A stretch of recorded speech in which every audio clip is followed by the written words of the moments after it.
Hello दोस्तों, आज हम धर्मशास्त्रा और धर्मसूत्रा में क्या डिफरेंस होता है इस पर बात करेंगे।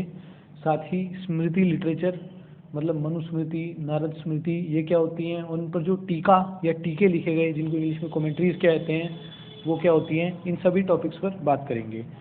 ये हिस्ट्री ऑप्शनल यूपीएससी में और जीएस1 वेरियस स्टेट पीसीएस एग्जाम्स और जो बच्चे नेट जेआरएफ हिस्ट्री में देना चाहते हैं उन सभी के लिए इम्पोर्टेंट हो जाता है। तो चलिए शुरू करते हैं। सबसे पहले अगर हम धर्मशास्त्रा या धर्मसूत्रा को समझना चाहते हैं तो उससे पहले हमें ये पता होना चाहिए कि वेदा क्या होते हैं। हमारे पास 4 वेद हैं और इन 4 वेदों के अराउंड बहुत सारा वैदिक लिटरेचर डेवलप हुआ। मतलब ब्राह्मण, अरण्यक, उपनिषद ये सब इन वेदास के अराउंड डेवलप हुआ। उन्हीं में से एक तरीके का लिटरेचर है जिसे कहते हैं वेदांग लिटरेचर। वेदांग का मतलब होता है इंग्लिश में लिम्स ऑफ वेदास, मतलब वेदाओं के भाग। वेदांग लिटरेचर हमारे लिए इसलिए इम्पोर्टेंट हो जाता है क्योंकि ये माना जाता है कि जब तक हमें वेदांग की जानकारी नहीं होगी तब तक हम वेदों को नहीं समझ सकते। तो हमारे पास वेदों के 6 अंग हैं और इन्हीं को वेदांग कहते हैं। सबसे पहले आ जाता है निरुक्ता। निरुक्ता का मतलब होता है एटिमोलॉजी, मतलब कोई शब्द संस्कृत का जो वेद में लिखा है उसकी उत्पत्ति कहाँ से हुई, उसका ओरिजिन कहाँ से हुआ, उसको एटिमोलॉजी कहते हैं। अगर आपको निरुक्ता नहीं पता होगी, किसी शब्द का ओरिजिन नहीं पता होगा तो आप उस शब्द का सही मतलब नहीं समझ पाओगे और आप वेदों को नहीं समझ पाओगे। दूसरा होता है रिचुअल या फिर कल्प। रिचुअल का मतलब होता है जो भी प्रैक्टिसेस कस्टम्स करे जाते हैं जब कोई पूजा पाठ चल रही होती है उसको रिचुअल कहते हैं। तो अगर आपको रिचुअल्स के बारे में नहीं जानकारी होगी तब भी आप वेदों को नहीं समझ पाओगे, क्योंकि वेदों में कोई इन चीज़ों को इलेबोरेट नहीं करा गया होगा कि अश्वमेध यज्ञ क्या होता है, वाजपेयी यज्ञ क्या होता है, राजसूय यज्ञ क्या होता है। वहाँ सिर्फ ये कहा होगा कि वाजपेयी यज्ञ किया गया, राजसूय यज्ञ किया गया। तो आपको ये समझा जाता है जो राइटर थे, क्योंकि उस वक्त ये चीज़ें बहुत कॉमन होती थी यज्ञ, तो वो ये सोचते थे कि तो इम्प्लाइड है कि लोगों को पता ही होगा ये राजसूय यज्ञ क्या है। तो वहाँ इनके बारे में ज़्यादा डिटेल्ड डिस्क्रिप्शन नहीं मिलता कि इनके साथ कौन कौन से रिचुअल करे जाते थे। तो आपको रिचुअल्स की जानकारी होनी चाहिए अगर आप वेदों को समझना चाहते हैं। शिक्षा और जिसे कहते हैं इंग्लिश में प्रोनंसिएशन। शिक्षा का वैसे लिटरल मीनिंग अलग होता है लेकिन वेदांग में इसे प्रोनंसिएशन कहा जाता है। आपको जो मंत्र हैं, मंत्रों में जो शब्द इस्तेमाल करे गए हैं उनको सही से प्रोनाउंस करना आना चाहिए, उनका सही उच्चारण करना आना चाहिए। क्योंकि ये माना जाता है कि अगर आप किसी मंत्र का, किसी शब्द का गलत उच्चारण करेंगे, गलत प्रोनाउंसिएशन करेंगे तो उसका प्रभाव उल्टा पड़ सकता है। तो आपको शब्दों का सही प्रोनाउंस किया जाना आना चाहिए। फिर आता है व्याकरण, जिसको ग्रामर भी कहते हैं। जैसे प्रोनाउंसिएशन ज़रूरी है मंत्रों का सही उच्चारण करने के लिए, उसी प्रकार व्याकरण या फिर ग्रामर भी बहुत ज़्यादा ज़रूरी है अगर आप किसी मंत्र को सही तरीके से उच्चारित करना चाहते हैं। फिर आता है छंद, जिसे मीटर कहते हैं इंग्लिश में। मीटर का मतलब होता है जो वेदों में हाइम्स दी गई हैं, सुक्ता दी गई हैं, उनको जब आप रिसाइट करोगे, उनका जब उच्चारण करोगे तो वो किस धुन में करा जाएगा।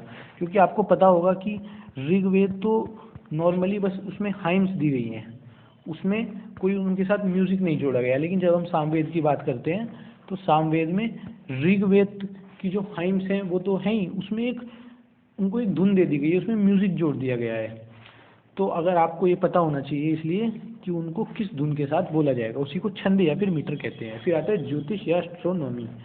याद रखना ज्योतिष का मतलब यहाँ एस्ट्रोनॉमी है, एस्ट्रोलॉजी से नहीं है। आपको पता होना चाहिए, आपको ग्रहों के बारे में जानकारी होनी चाहिए। अलग अलग ग्रह होते हैं, शुक्ल पक्ष, कृष्ण पक्ष, इन सब के बारे में आपको जानकारी होनी चाहिए अगर आप वेदों को सही से पढ़ना चाहते हैं, जानना चाहते हैं। तो ये हमारे पास वेदांग हैं जो कि 6 हैं संख्या में। तो आज का जो हमारा टॉपिक है वो धर्मशास्त्र और धर्मसूत्र को समझना है।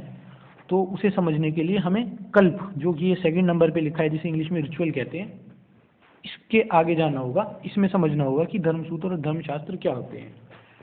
जब हम कल्प की बात करते हैं जो कि एक वेदांग है, 6 में से एक वेदांग है, तो कल्प में मेनली रिचुअल्स बताए गए हैं कि रिचुअल्स कैसे करे जाएंगे। और कल्प का जो लिटरेचर है, मतलब जिस लिटरेचर में रिचुअल्स के बारे में बताया जाता है उसे कहा जाता है कल्प सूत्रा। ठीक है, इसमें मेनली 4 पार्ट हैं। एक तो है धर्म सूत्रा, धर्मसूत्रा का मतलब है कि इसमें धर्म क्या है ये बताया गया है। मतलब 4 वर्ण हैं हमारे यहाँ, उनकी ड्यूटीज़ बताई गई हैं, उनका सोशल कंडक्ट बताया गया है, किस वर्ण के लिए कौन सी चीज़ मोरल है, कौन सी चीज़ इमोरल है, ये बताया गया है। राजा का क्या कर्तव्य है, राजा की क्या ड्यूटीज़ हैं, राजा ब्राह्मण को किस तरह ट्रीट करेगा, शूद्र को किस तरह ट्रीट करेगा, इसमें ये सब चीज़ें बताई गई हैं। मतलब बेसिकली चारों वर्णों का सोशल कंडक्ट इसमें बताया गया है। दूसरा आ जाता है गृह सूत्रा। गृह सूत्रा में जो लोग अपने घर में पूजा पाठ करते हैं उसको लेके रिचुअल्स बताए गए हैं। सुलभा सूत्रा। सुलभा सूत्रा में जो फायर अल्टार होता है, मतलब जो हवन कुंड होता है, उसकी क्या मेजरमेंट्स होंगी, ये सब बातें बताई गई हैं। मतलब उसकी डायमेंशंस क्या होंगी और मेजरमेंट्स क्या होंगी, कितने सेंटीमीटर का कौन सा कोण होगा उसका, ये सब चीज़ें उसमें बताई गई हैं। फिर आता है श्रोता सूत्रा। इसमें भी जो हवन होते हैं, जिसे यज्ञ या फिर यज्ञ कहा जाता है, उसको लेके जानकारी दी गई है, उसके रिचुअल्स के बारे में बताया गया है। तो इसमें आ जाता है धर्मसूत्र, जो हमने पहला वाला देखा। तो धर्मसूत्रा में मैंने आपको बताया कि चारों वर्णों का सोशल कंडक्ट बताया गया है, लेकिन सूत्रा का जो मतलब होता है इंग्लिश में, सूत्रा का मतलब होता है कोडिफाइड या फिर कंडेंस्ड फॉर्म में, मतलब बहुत छोटी फॉर्म में। तो जो धर्मसूत्र है वो बहुत ज़्यादा एलेबोरेटेड नहीं है, वो बहुत ज़्यादा कंसाइज्ड हैं, इसलिए इसमें हमें पूरी जानकारी नहीं मिल पाती।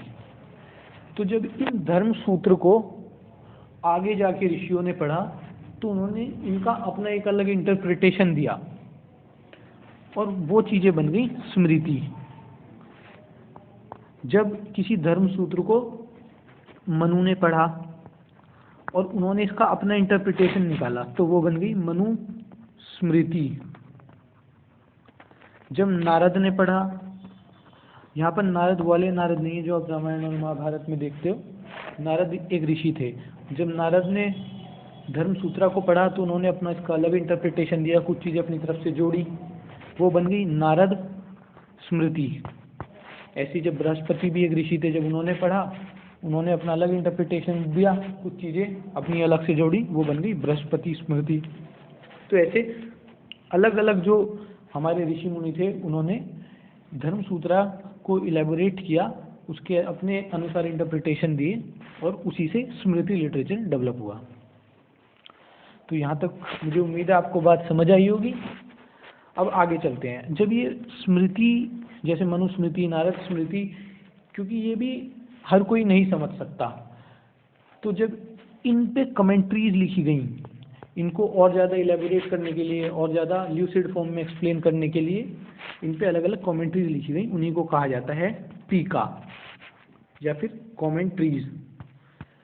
अब बात करते हैं इन स्मृतिज में क्या है। स्मृतिज में भी वही है जो धर्मसूत्रा में है, और धर्मसूत्रा में क्या है, सोशल कंडक्ट ऑफ वर्नास। तो स्मृतिज में भी सोशल कंडक्ट है।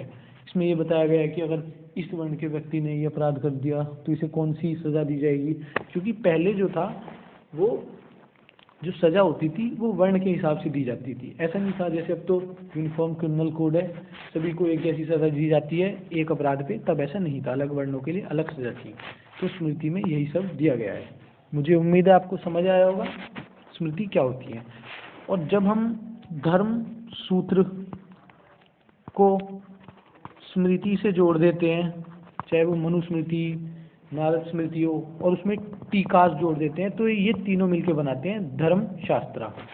तो धर्मशास्त्र क्या है, धर्मशास्त्र